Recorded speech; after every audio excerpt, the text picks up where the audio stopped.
If you've got post-Super Bowl fatigue, I think a number of people do, but it was a stunning end to an epic Super Bowl. That final interception by the New England Patriots has many fans asking, what were the Seahawks thinking when they threw a pass when they were on the 1-yard line?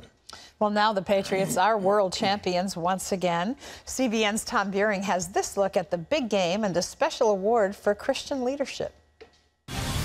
It'll be remembered as a classic. The NFL's 2 top seeds in a fury to the end before the Patriots lower the boom with a game-saving interception at the goal line, leaving the Seahawks 1 yard short in a 28-24 loss. It came down to the wire. 2 great teams going at it, going blow for blow, and we came out at the end. Third quarter, Seattle up by 10, but the Patriots storm back. Trailing by 3 with just over 2 minutes left in the game, Tom Brady makes short work of a long 64-yard drive, finding Julian Edelman for the go-ahead. When you get to play in this game, you know, it's in front of your family and friends, so it was a dream. Be careful. One last possession for Seattle, who need a touchdown to win. They go big top. Jermaine Kearse with the circus catch, all the way down to the 6, before knocking on the door from the 1. That's when the Patriots slam the door shut.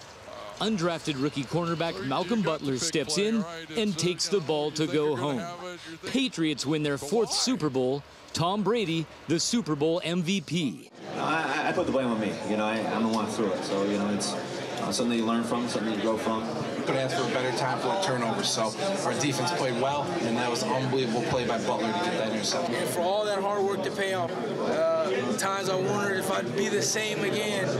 And the Lord's brought me through all that and allowed us to experience this. It's unbelievable. So with the championship secured last night, the hype here in Phoenix now deflates as fans travel home and the offseason officially begins. But left behind is one lasting impression that comes from a Super Bowl tradition, the Super Bowl breakfast, long respected for its eternal substance and significance. Now we can say it. Are you ready? It's an outreach for business executives in the game's host city, headlined with a who's who of NFL players and coaches.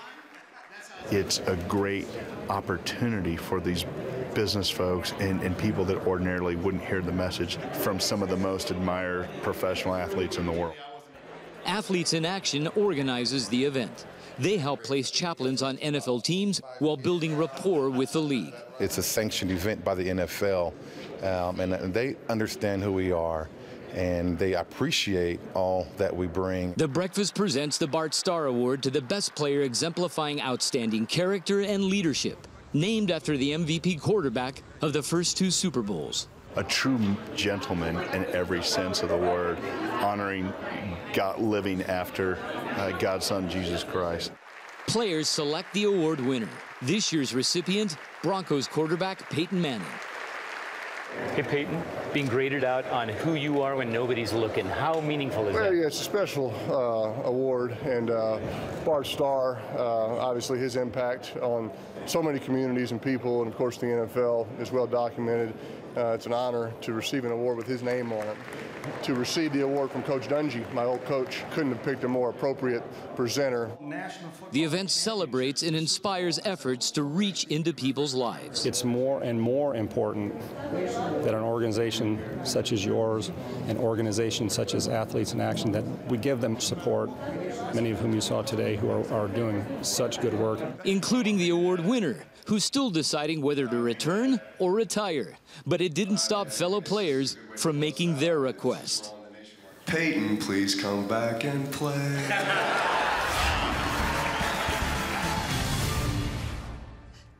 Well, the weather was perfect in Arizona for the Super Bowl. They had the top of the stadium down.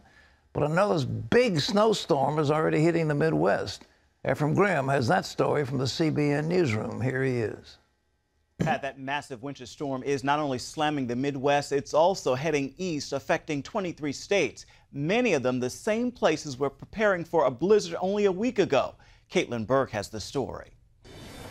Another week, another massive snowstorm. Forecasters say this storm is the most far-reaching of the season, running from Nebraska to Maine and impacting more than 100 million people.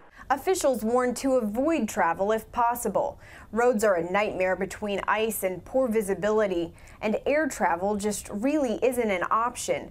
2,000 flights are already canceled. If you have the option to stay home or avoid travel, we ask you do it. In Chicago Sunday, conditions were so tough that even plows had trouble getting through.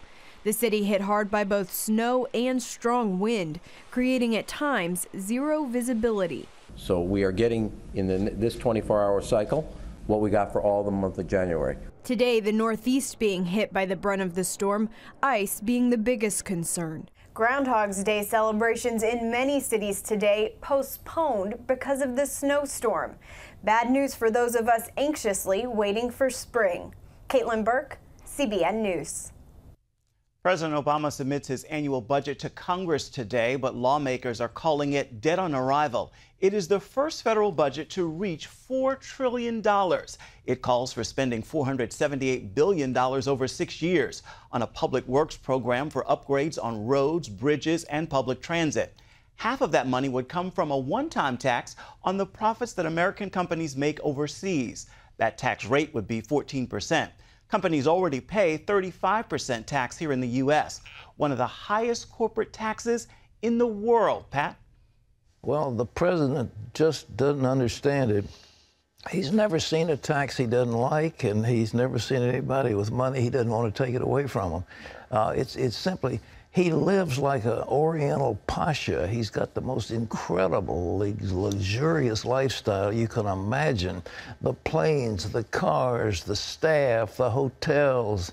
It's unbelievable how he lives, and yet he keeps talking about, I want to take money away from the, quote, rich. Well, he's not going to help the middle class with what he's doing now, and by spotting a little anomalies in the tax code. That's not the way to go. What we need is an overall reduction in corporate taxes, and we need an overhaul of the entire tax code. It is a disgrace, and it needs to be fixed. But stuff like this isn't going to fix it. It's just going to make it worse. Ephraim? Pat, Japan has heightened security at airports at overseas facilities after ISIS beheaded its second Japanese hostage this weekend. The latest victim, journalist Kenji Goto, who was a Christian. And today, the flag at the Japanese Prime Minister's official residence is at half-staff in a display mourning both Goto and the other Japanese hostage killed by the Islamic group. The Prime Minister is also defending his policy on terrorism. He faced criticism for announcing plans to give $200 million in non-military aid to fight against the Islamic State. That pledge came just days after the group demanded a $200 million ransom for the two hostages. Nigerian troops pushed back an attack by radical Islamic fighters from Boko Haram Sunday. Troops from the group attacked the biggest city in northeast Nigeria. Several civilians were killed by aerial bombs along with grenades and mortar shells on the ground. Homes shook for 5 hours from heavy artillery fire on the city of 2 million, which has been a key target for Boko Haram. One Army officer said their radical fighters attacked on all 4 roads leading into the city. Government soldiers reportedly killed up to 500 of the fighters from Boko Haram. Pat? You know, ladies and gentlemen, just like ISIS in the early days, we could have taken them out. There were a bunch of radicals running around in pickup trucks with machine guns. And the next thing you know, they're taking great swaths of territory and setting up their own government. Well, Boko Haram's the same thing. They're a bunch of ragtag people out in the forest who have captured some girls and given some grief to people. But they're at the process of taking such huge swaths of territory that it may be tough to get them back. I really believe it's time for the United States to act like we are the leader in the world. We can't let these cancers grow. You know, the thing about cancer in your body, it starts out very small. And it's kind of like it's a little bump on your skin, or it's a little lump in your breast, and you think, oh, that doesn't mean anything. Well, it can grow, and they use the term metastasize. This stuff can grow, and it can metastasize. And it is absolutely imperative for us to do surgery now, while it's not too big, we can put down both of these insurgencies without too much trouble if we really get with the program. Ephraim? Pat, speaking of growth, both Boko Haram and ISIS have declared their own Islamic Caliphate. Boko Haram established theirs in Nigeria last August. It now controls about 130 towns and villages. And ISIS also established its caliphate this past summer in July. Still, most of the world doesn't really understand what an Islamic caliphate is or why it's important to Muslims. Here's Chris Mitchell now from Jerusalem. When a terrorist leader boldly declared a new caliphate, it sent shockwaves throughout the Middle East. The so-called Islamic State became the first caliphate in nearly 100 years. When Abu al-Baghdadi made his announcement, other groups like Al-Qaeda and the Muslim Brotherhood condemned it.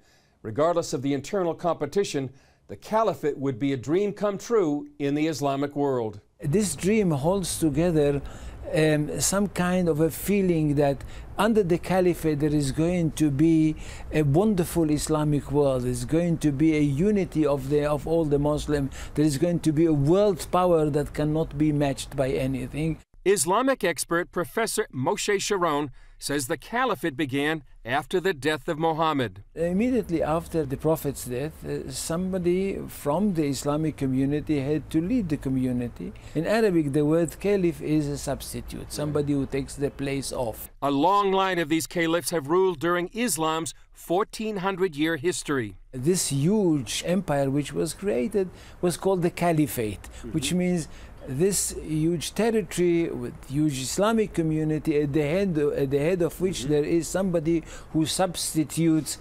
Basically, they say to substitute the Prophet, but it's not true. Basically, somebody who substitutes God himself, because God is in heaven. Somebody has got to look after the faithful on earth, and of course, he is the Caliph. On earth, the Caliph fights the non-Muslim world, called the House of War. It's a mistake to think that he is like the Pope of the Muslims. He is a political and military leader, that under him all the Islamic world is united, and of course the war and the fighting against the Christian world would be far easier. Today, the jihadist offensive in the Middle East stretches from Gaza to Iraq. It's all part of an offensive move by forces that may have different names: ISIS, Hamas, Islamic Jihad, Al-Aqsa Martyrs Brigade, what have you. But they're all on a mission, and that is to build a caliphate. Middle East expert Joel Rosenberg says for these Muslims, it's a religious war. To kill every Jew and Christian in their way, and to kill every Muslim that doesn't believe in a radical way that they believe.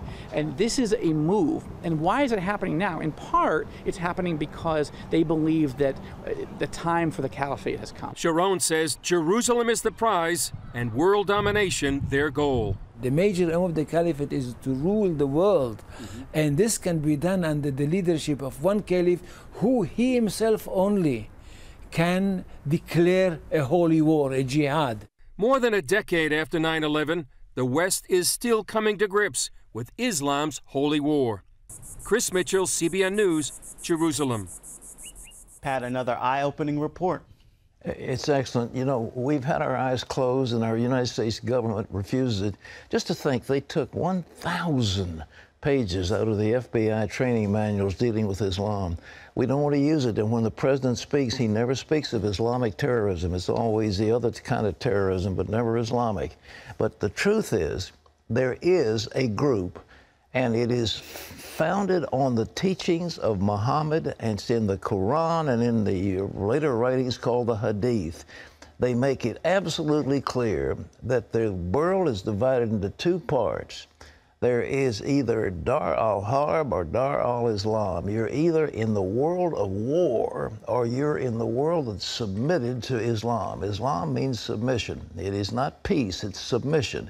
And you're either going to submit to their rule and either convert to Islam or become so-called dhimmi, where you're going to be a second-class citizen and pay special taxes, or you're going to get your head cut off. Now, that's the way it is. And that's what they believe. And to talk about a great religion and all this nonsense. It's the heart of their religion is world domination. That's what it is. Now, we've got a book called Islam, Religion of Peace or War. We've had over, well, about 350,000 copies of it distributed, so it's very popular, beautiful thing. It was done by Islamic scholars, and we'll give you copies if you want it for free. It's 1-800-759-0700. But it's time we opened our eyes. But, you know, it's like Europe during the the Chamberlain administration, when Winston Churchill was sounding the alarm and warning about Adolf Hitler and what the Nazis wanted to do. And the people rejected it. They didn't want to hear it. The people of the United States don't want to hear it. And they say, well, you can't be anti-Islam. We're for religious toleration. And we have to, this isn't just a religion, ladies and gentlemen. It is a world system of government that involves Sharia law. It involves uniting the world under their point of view. And it founds on 8th century Saudi Arabia. That's where they come from, and that's what their belief system is. So if you want that, go along. But it's time our president opened his eyes, but I think maybe he already knows, because he went to one of those schools over in Indonesia, and he's been drink pretty heavily of the Kool-Aid, as they say. Ephraim.